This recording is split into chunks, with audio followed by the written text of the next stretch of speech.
Melina Anical.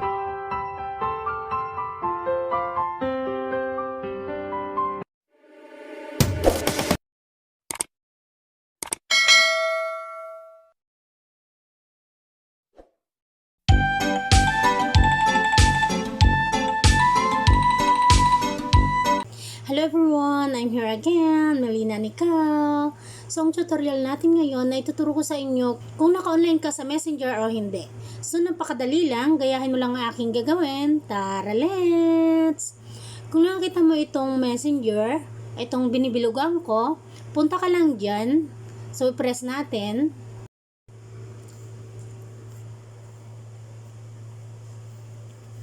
Kung makikita nyo, naka-turn off ang aking active status, kaya hindi ko rin nakakita yung mga naka-online sa Messenger. So ngayon ituturo ko sa inyo kung paano i-turn on yung active status para makikita mo rin kung sino-sino yung mga naka-online sa Messenger. At ganun din sa kanila, makikita rin nila na naka-online ka.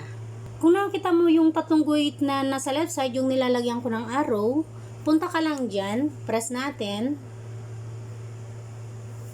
Punta ka sa settings, kung nakita mo yung nilalagyan ko ng arrow na nasa right side, so i-press mo lang tong settings na to. Press natin. Then scroll up mo lang siya, scroll up.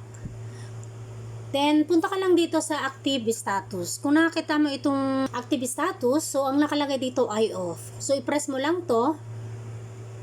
Press natin. So may makikita ka dito na show when you're active.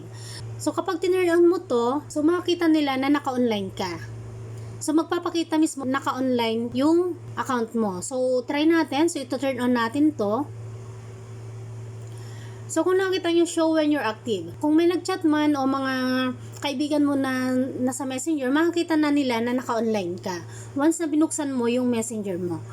So kung nakita mo yung arrow na nasa left side, so i-press natin to. Press natin.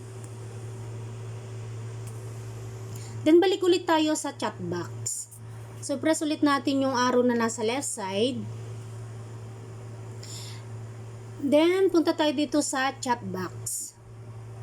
So, kung nakita nyo naka-green lahat tong mga to, so, ibig sabihin ng mga naka-green, so, naka-online tong mga to. And then, makikita rin nila na naka-green ka kasi nandito ka mismo sa chat box, sa messenger mo. So, naka-green din sa kanila yung account mo.